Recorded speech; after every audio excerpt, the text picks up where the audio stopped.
भारत की सरकार ने नई शिक्षा नीति को लागू किया और उत्तर प्रदेश सबसे पहला राज्य बना जिसने, चाहे वो माध्यमिक शिक्षा हो, चाहे वो उच्च शिक्षा हो या बेसिक शिक्षा हो, नई शिक्षा नीति को सबसे पहले लागू करने वाला प्रदेश उत्तर प्रदेश बना माननीय मुख्यमंत्री जी के नेतृत्व में।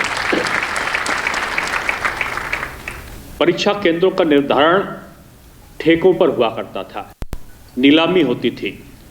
परीक्षा केंद्र पर मिस्टर ए की जगह बैठकर मिस्टर बी परीक्षा दिया करते थे। 1947 के बाद से एक ही पाठ्यक्रम को हम लोग पढ़ते आ रहे थे।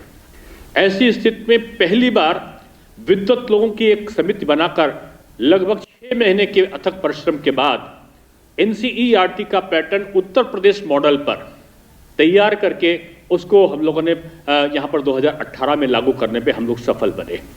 एक वैज्ञानिक तरीके से इसका अध्ययन करने के बाद 12 दिन में हाई स्कूल की और 16 दिनों में इंटरमीडिएट की परीक्षा का संपादन विधिवत करके और एक 15 दिन के अंतराल में अंक तालिका ऑनलाइन सबको अंक तालिका मिल जाए, इसकी व्यवस्था भारत के कुछ चंद जो बोर्ड थे उनकी तरह उत्तर प्रदेश करने में सफल बना। नकल विहीन परीक्षा का एक सपना जो उत्तर प्रदेश का था, उसमें हमने सफलता प्राप्त करी। इस ऑनलाइन प्रक्रिया की सबसे बड़ी खासियत है कि शिक्षकों के मेरिट के साथ साथ इसमें शिक्षकों की आवश्यकता पर भी ध्यान दिया जाता है। नवचयनित शिक्षकों को प्रथम बार माध्यमिक शिक्षा विभाग ने एक आधारभूत प्रशिक्षण कार्यक्रम विकसित किया है। जब शिक्षा क्षेत्र का इतिहास स्वतंत्रता के बाद उत्तर प्रदेश का लिखा जाएगा तो शिक्षा मंत्री होने के नाते नहीं, एक शिक्षक होने के नाते मैं कह रहा हूं कि यह 5 साल का जब विवरण दिया जाएगा तो विकास पुरुष के रूप में तो हमारे माननीय मुख्यमंत्री जी स्थापित हो ही चुके हैं, अब रोजगार पुरुष के रूप में भी इनको याद करेंगे। जिस तरह से उत्तर प्रदेश की पूरी शिक्षा व्यवस्था ऑनलाइन हुई है, जिस तरह से मानव संपदा पोर्टल पर एक एक शिक्षक का ब्यौरा लिया जा रहा है जिससे आगे कहीं किसी तरह की अनियमितता की कोई गुंजाइश ना हो, जिस तरह से दीक्षा पोर्टल के माध्यम से इस पूरे कोविड काल में बच्चों के अध्ययन अध्यापन की क्षति नहीं हुई है, गांव गरीब मजदूर किसान के बच्चों को भी ऐसे तमाम माध्यमों से और दूरदर्शन और आकाशवाणी के माध्यम से ऑनलाइन शिक्षा देने में यह सरकार सफल रही है। आने वाले दिनों में उत्तर प्रदेश के विकास में उत्तर प्रदेश के शिक्षा क्षेत्र का यह विकास मील का पत्थर साबित होगा। हम सबका परम सौभाग्य है कि स्वयं यशस्वी मुख्यमंत्री उत्तर प्रदेश आज अपने कर कमलों द्वारा मंच पर बटन दबाकर ऑनलाइन नियुक्ति पत्र वितरण का शुभारंभ करेंगे। हमारा विनम्र निवेदन है माननीय मुख्यमंत्री जी से ये शुभ कार्य संपन्न कराने की कृपा करेंगे।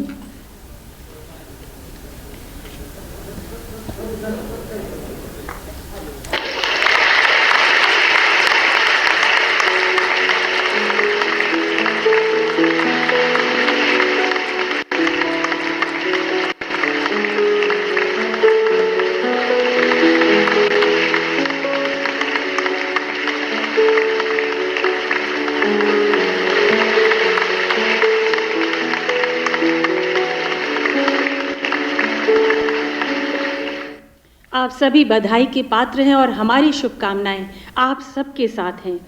ऐसे 11 नवनियुक्त सौभाग्यशाली शिक्षक आज स्वयं यहाँ उपस्थित हैं जिन्हें माननीय मुख्यमंत्री जी के कर कमलों द्वारा नियुक्ति पत्र प्रदान किए जाएंगे। मैं मंच पर आपको आमंत्रित करना चाहूँगी। सबसे पहले आमंत्रित हैं सरिता सिंह, सहायक शिक्षक कला, गृह जनपद लखीमपुर खीरी। करतल ध्वनि से आपका मंच पर स्वागत करें।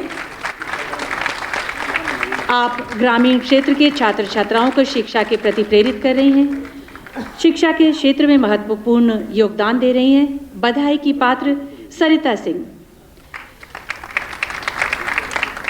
मंच पर आमंत्रित गृह जनपद लखनऊ के गणित के सहायक शिक्षक उमेश कुमार जी।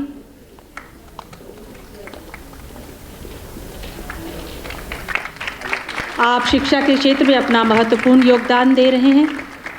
आमंत्रित करना चाहूँगी बाराबंकी के सहायक शिक्षक हिंदी विषय के श्री राम जी लाल। हमारी बधाइयाँ आपके साथ हैं, ढेर सारी शुभकामनाएं। कानपुर गृह जनपद के हिंदी के सहायक शिक्षक संगीता देवी जी। मंच पर आमंत्रित।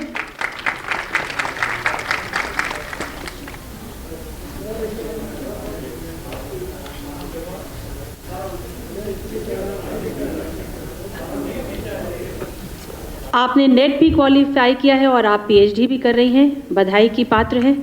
मंच पर आमंत्रित करना चाहूंगी सहायक शिक्षक सामाजिक विज्ञान शीबा परवीन, लखनऊ से।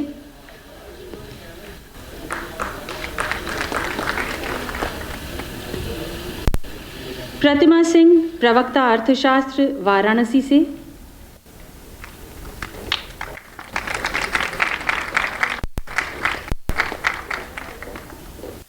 कानपुर से जीव विज्ञान की प्रवक्ता प्रियंका पांडे को मंच पर आमंत्रित करना चाहूंगी। आपने नेट क्वालिफाई कर लिया है, आप बधाई की पात्र हैं। अमेठी के संस्कृत विषय की प्रवक्ता बीनू सिंह, मंच पर आमंत्रित। आप ऑलरेडी पीएचडी प्राप्त कर चुकी हैं। मंच पर आमंत्रित करना चाहूंगी बाराबंकी के नागरिक शास्त्र प्रवक्ता वीरेंद्र कुमार को।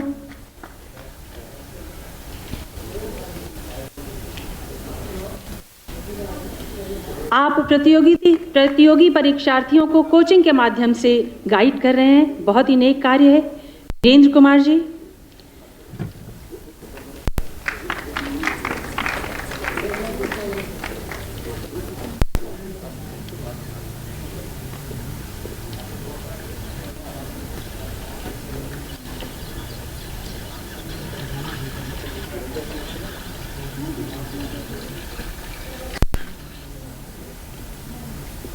वीरेंद्र कुमार जी, प्रवक्ता नागरिक शास्त्र।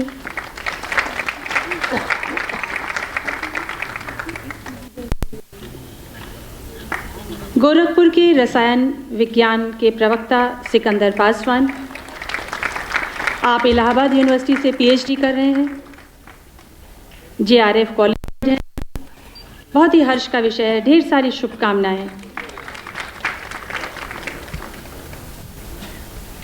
भौतिक विज्ञान विषय के प्रवक्ता हरदोई से दीप कुमार जी, आप सबको हमारी ढेर सारी शुभकामनाएं हैं, बधाई है।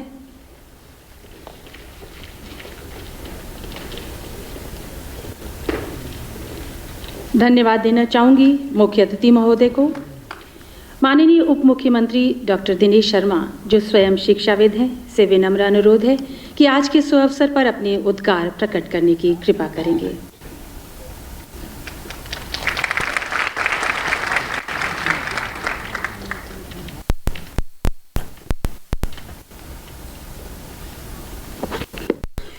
उत्तर प्रदेश के विगत 4.5 पौने 5 वर्षों में जो सबसे बड़ा अभूतपूर्व परिवर्तन आया है, विभिन्न विभागों में जैसे सुधार के कार्यक्रम चले और उत्तर प्रदेश की स्थिति पूरे भारतवर्ष में एक मॉडल राज्य के रूप में बनी। उत्तर प्रदेश में जो सबसे बड़ा शैक्षिक परिवर्तन हुए, जिन पे देश और विदेश के लोगों ने अपनी टिप्पणियां करी कि उत्तर प्रदेश आज बदल रहा है। भारत की सरकार ने नई शिक्षा नीति को लागू किया और उत्तर प्रदेश सबसे पहला राज्य बना जिसने, चाहे वो माध्यमिक शिक्षा हो, चाहे वो उच्च शिक्षा हो या बेसिक शिक्षा हो, नई शिक्षा नीति को सबसे पहले लागू करने वाला प्रदेश उत्तर प्रदेश बना माननीय मुख्यमंत्री जी के नेतृत्व में। 19 मार्च को हम सब ने शपथ ग्रहण किया था और माननीय मुख्यमंत्री जी का निर्देश हुआ कि उस समय बोर्ड की परीक्षाएं चल रही थी कि मुझे किसी न किसी परीक्षा केंद्र पर जाकर बोर्ड की परीक्षाओं की व्यवस्था को देखना चाहिए। और एक अजीब इत्तेफाक था कि मैं एक बोर्ड के परीक्षा केंद्र पर जैसे पहुंचा, एक छोटी सी मेटाडोर गाड़ी उसमें तमाम पठन पाठन की सामग्री को भरे हुए गेट से बाहर निकल रही थी। पूछने में पता चला कि ये रद्दी कागज कहाँ का है, तो किसी ने बताया कि ये नकल सामग्री इस परीक्षा सेंटर से पकड़ी गई है। परीक्षा केंद्रों का निर्धारण ठेकों पर हुआ करता था, नीलामी होती थी। परीक्षा केंद्र पर मिस्टर ए की जगह बैठकर मिस्टर बी परीक्षा दिया करते थे। उत्तर प्रदेश छोड़ दीजिए, उत्तर प्रदेश के बाहर के लोग ट्रेनों में बैठकर, बसों में बैठकर केवल मौसम जैसे एक बार होता है, और उस परीक्षा के मौसम में आते थे और परीक्षा के नाम पर वो एक उपहास उड़ाकर उत्तर प्रदेश का चले जाते थे और अच्छे अंकों को प्राप्त करते थे। जो मेधा शक्ति थी उत्तर प्रदेश की, वो हतोत्साहित हुआ करती थी। ऐसे समय मुख्यमंत्री जी के दिशा निर्देशन पर एक अभूतपूर्व परिवर्तन पूरे प्रदेश में किए गए।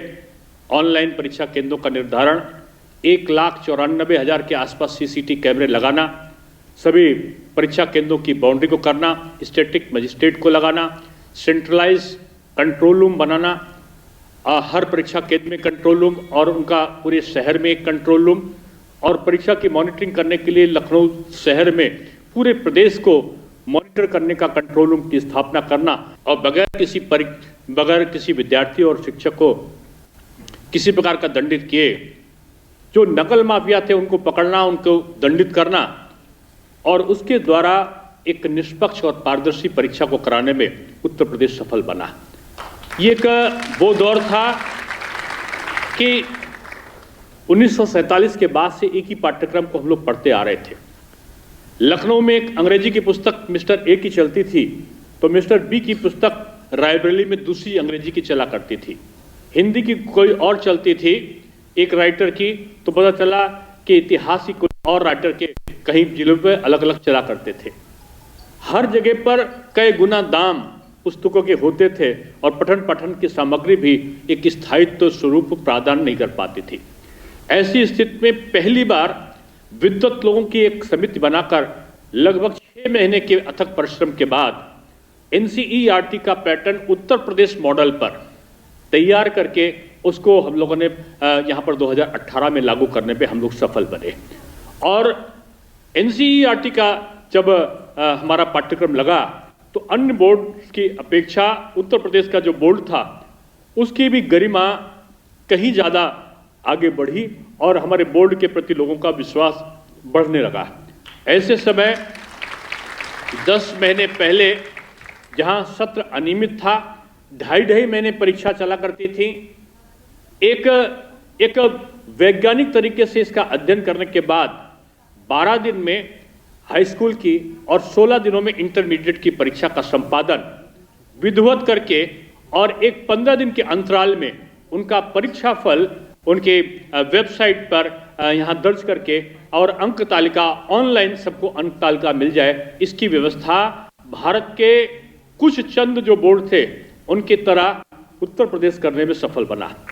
हमारा जो मार्कशीट थी, हमारा हाई स्कूल का सर्टिफिकेट हो, इंटर का सर्टिफिकेट हो, हमारी मार्कशीट हो, उनको लेने में कई महीने नहीं कई साल लग जाते थे।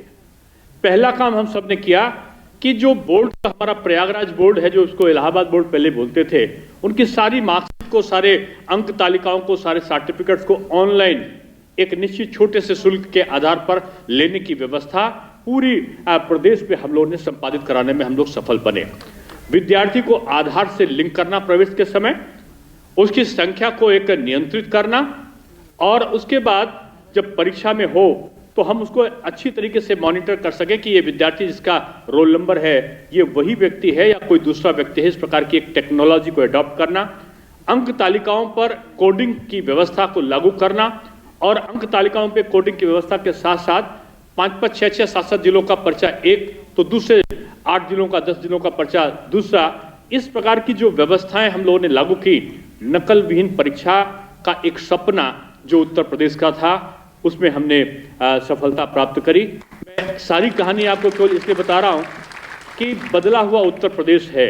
आप सब शिक्षकगण सौभाग्यशाली हो, और मैं गर्व महसूस करता हूं। कभी कभी कोई मुझसे पूछता है कि आपका सबसे सुखमय दिन कौन सा था जब आपको प्रसन्नता हुई होगी, तो मैं यही कहता हूं कि जिस दिन मैं अध्यापक बना था वो मेरे जिंदगी का सबसे अभूतपूर्व और सबसे सुंदर दिन था।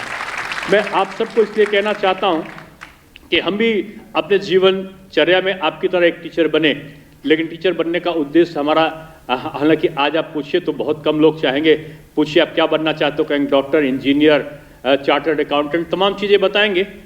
टीचर बनना चाहते हैं, ऐसे बहुत कम लोग इसको बोलना चाहते हैं। लेकिन मैंने निश्चय किया था बचपन में कि मैं टीचर बनूंगा। टीचर क्यों बनूंगा? टीचर एक पूरा समाज के परिवर्तन का परिचायक बनता है। एक टीचर एक समाज को दिशा दर्शन देने में सफल बनता है। एक टीचर पूरी एक नई पीढ़ी को एक सुंदर भविष्य सजोने का एक एहसास कराने में सफल बनता है। एक टीचर किसी भी देश का भाग्य विधाता होता है, इसलिए टीचर बनना मैं समझता हूं जीवन का सबसे सौभाग्यशाली दिन हुआ करता है।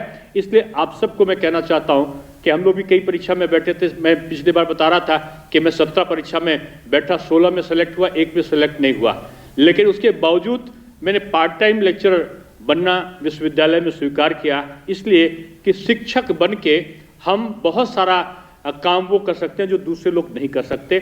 इसलिए आज आपको बधाई देते हुए मैं कुछ बातों को कहना चाहूँगा कि आप जब भी शिक्षक बनो, एक तो आप कक्षाएं कभी मत छोड़ो, दूसरा एक शिक्षक को अनवरत विद्यार्थी बन के अध्ययनरत रहना चाहिए। कभी भी कक्षा में बगैर अध्ययन किए, बगैर पठन पाठन की प्रक्रिया को पूरा किए, आपको सीखने की भूख होना चाहिए, आपको पढ़ने की भूख होना चाहिए, आपको दूसरे से ग्रहण करने की उत्कंठा होनी चाहिए और आपको विभिन्न प्रकार के आयामों में अपना प्रस्तुतिकरण विद्यार्थी के समक्ष कैसे करना है, इसकी महारत हासिल होना चाहिए। और आप हमेशा याद रखो कि टीचर को विद्यार्थी कभी नहीं बुलाता, चाहे वो जितना बड़ा हो जाए। मुझे याद आता है कि मैं एक यूथ कमीशन का मेंबर था और मुझे राष्ट्रपति शंकर दयाल शर्मा जी से मिलने जाना था, किसी बात का प्रत्यावेदन देने के लिए। राष्ट्रीय युवा नीति हम लोग बना रहे थे। मैं जब उनके वहाँ पहुँचा तो वो लखनऊ विश्वविद्यालय के पढ़े हुए थे और मुझे नहीं पता कि उनकी एज के हिसाब से वो किस प्रकार की उनकी स्मरण शक्ति थी। उन्होंने मुझसे जाते ही पूछा कि वो जियोलॉजी में जो फलाना टीचर थे वो क्या आप जीवित हैं। मुझे उनके बारे में याद नहीं आया, तो उन्होंने एक लॉ के टीचर के बारे में पूछा कि वो अब हैं कि नहीं हैं। वो ऐसा पढ़ाते थे, वो वैसा पढ़ाते थे और जब मैं पढ़ाने जाता था तो 5 मिनट पहले क्लास में मैं पहुंच जाता था, मेरे विद्यार्थी आ जाते थे। एक पूरी संस्मरण वो अपने अध्यापन काल के बता रहे थे। यानी सुखद अनुभूति होती है। विद्यार्थी टीचर का हमेशा सम्मान उस टीचर का करता है जिसने अपने विद्यालय में अध्यापन का कार्य सुव्यवस्थित ढंग से निरंतरता के साथ में किया है। इसलिए आप सबको मैं कहूँगा कि पहली बार पूरे भारतवर्ष में उत्तर प्रदेश अकेला है। आप पता करिए कि कई जगह तो भटकना पड़ता है। जब नियुक्ति हो गई तो नियुक्ति का पत्र लेकर महीनों भटकते हैं कि मेरी नियुक्ति कहाँ पर होगी, और विभिन्न प्रकार के शोषण की भी घटनाएं, चर्चाएं अलग अलग तरह पे आती थी। एक वैज्ञानिक पद्धति से हम लोगों ने सॉफ्टवेयर डेवलप किया और उस सॉफ्टवेयर में जो हमारा शिक्षक है, प्रवक्ता है या हमारा सहायक अध्यापक है, वो अप्लाई करेगा। अपने चाहे मोबाइल से अप्लाई करे, चाहे किसी से करे, उसको अपने ऑप्शन देने पड़ेंगे कि नंबर 1, नंबर 2, नंबर 3 हम कहाँ जाना चाहते हैं। उसमें हम लोगों ने इस प्रकार का प्रयोजन किया, एकदम निष्पक्षता हो।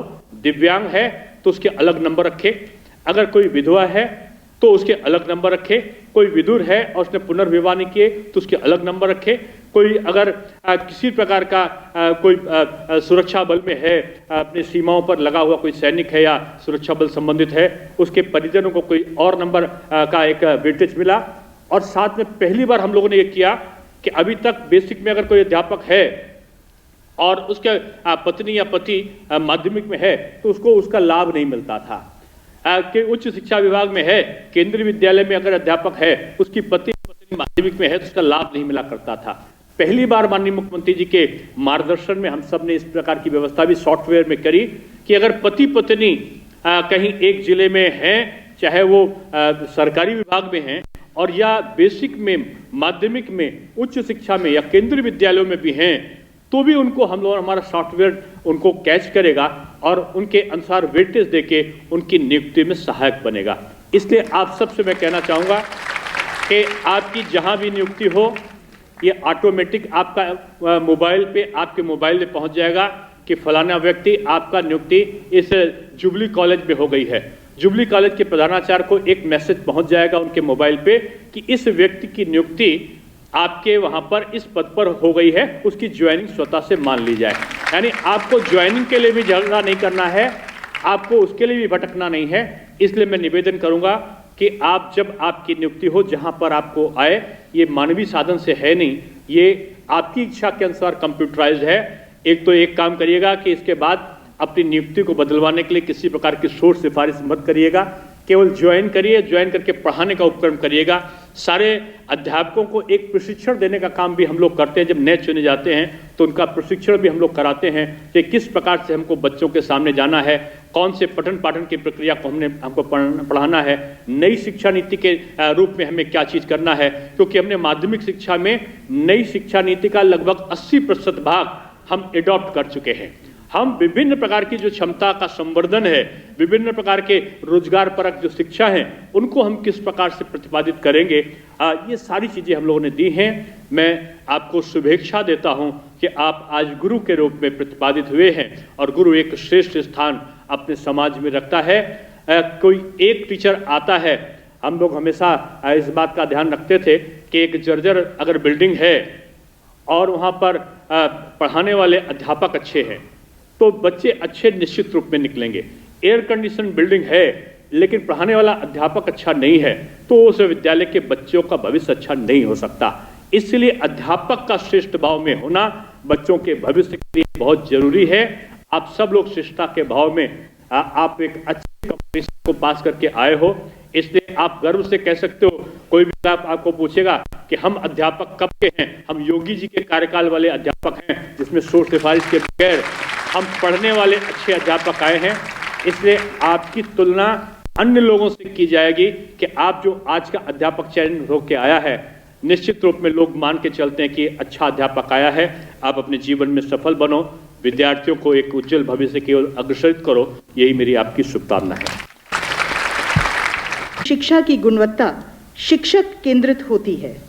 इसको ध्यान में रखते हुए विद्यार्थियों को गुणवत्ता परक शिक्षा उपलब्ध कराने के लिए माननीय मुख्यमंत्री जी एवं माननीय उप मुख्यमंत्री जी के मार्गदर्शन में माध्यमिक शिक्षा विभाग द्वारा बहुआयामी रणनीति अपनाते हुए प्रवक्ता के चयन की भांति राजकीय विद्यालयों के सहायक अध्यापकों की भर्ती भी उत्तर प्रदेश लोक सेवा आयोग के माध्यम से प्रारंभ कराई गई और सहायक अध्यापकों के चयन प्रक्रिया में साक्षात्कार को समाप्त करते हुए केवल लिखित परीक्षा की व्यवस्था की गई। इस पारदर्शी व्यवस्था के द्वारा विगत 4 वर्षों में राजकीय विद्यालयों में 6122 सहायक अध्यापकों, 506 प्रवक्ताओं और 61 प्रधानाचार्यों की नियुक्ति संभव हो सकी है। इसी प्रकार सहायता प्राप्त विद्यालयों में 12,343 सहायक अध्यापकों, 2,598 प्रवक्ताओं और 505 प्रवक्ताओं प्रधानाचार्यों की नियुक्ति हुई है। नवनियुक्त राजकीय शिक्षक के पद स्थापन के लिए NIC के सहयोग से माध्यमिक शिक्षा विभाग प्रदेश का पहला विभाग था जिसने एक पूर्णतया ऑनलाइन प्रक्रिया विकसित की, जिसमें कि बिना किसी मानवीय हस्तक्षेप के अध्यापकों का पद स्थापना किया गया। इस ऑनलाइन प्रक्रिया की सबसे बड़ी खासियत है कि शिक्षकों के मेरिट के साथ साथ इसमें शिक्षकों की आवश्यकता पर भी ध्यान दिया जाता है और अभी तक जो 2 चरणों में पद स्थापन की कार्रवाई की गई है उसमें 50% से ज़्यादा शिक्षकों को अपना प्रथम और द्वितीय चयनित विकल्प पर पद स्थापन हुआ है। इससे एक संतुष्टि का स्तर भी बढ़ा है और विद्यालयों में एक प्रसन्नचित्त अध्यापक हमें उपलब्ध हुआ है। इसी कड़ी में नवचयनित शिक्षकों को प्रथम बार माध्यमिक शिक्षा विभाग ने एक आधारभूत प्रशिक्षण कार्यक्रम विकसित किया है, जिसमें टीचिंग टूल्स पेडागोजी के साथ साथ सामाजिक भावनात्मक पक्ष पर भी प्रशिक्षण दिया जाएगा और शिक्षण कार्य में नई तकनीकी के प्रयोग के तरीके भी बताए जाएंगे। मैं सभी नवनियुक्त शिक्षकों को बधाई के साथ शुभकामनाएं प्रेषित करती हूं। हमारा विश्वास है कि शिक्षकगण समर्पित भाव से पठन पाठन के कार्य में संलग्न होंगे और एक नई शैक्षिक संस्कृति का विकास करेंगे। अंत में मैं पुनः आज के समारोह में अपने अति व्यस्त कार्यक्रम में बहुमूल्य समय प्रदान करने के लिए माननीय मुख्यमंत्री जी, माननीय उप मुख्यमंत्री जी तथा सभी मंचासीन अतिथिगणों का धन्यवाद ज्ञापित करती हूँ और पुनः आप सभी का स्वागत करती हूँ। जय हिंद।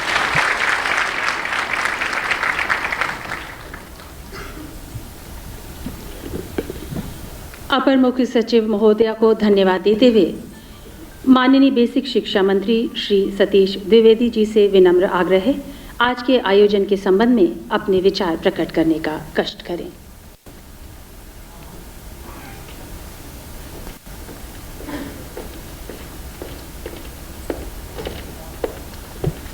आज जिनके लिए यह कार्यक्रम आयोजित है, जिनके लिए एक सौभाग्य का क्षण है, हम सब लोगों को नौकरी मिली थी, नियुक्ति पत्र भी मिला था, लेकिन कब मिला, कैसे मिला, ये हमारे अलावा किसी को नहीं पता चला था।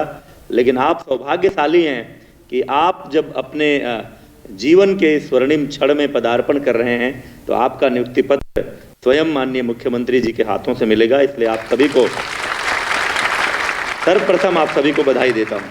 संक्षेप में मैं इतना ही कहना चाहता हूं, वैसे तो उत्तर प्रदेश की योगी सरकार का यह कार्यकाल उत्तर प्रदेश के इतिहास में एक स्वर्ण युग के रूप में जाना जाएगा। जैसे हम सब इतिहास के विद्यार्थी, हम सभी जब भारत का इतिहास पढ़ते हैं तो हम कहते हैं कि गुप्त काल प्राचीन भारत का स्वर्ण युग माना जाता था। वैसे ही जब उत्तर प्रदेश का इतिहास स्वतंत्र भारत के बाद पढ़ेंगे तो योगी सरकार के कार्यकाल को स्वर्ण युग के रूप में जाना जाएगा।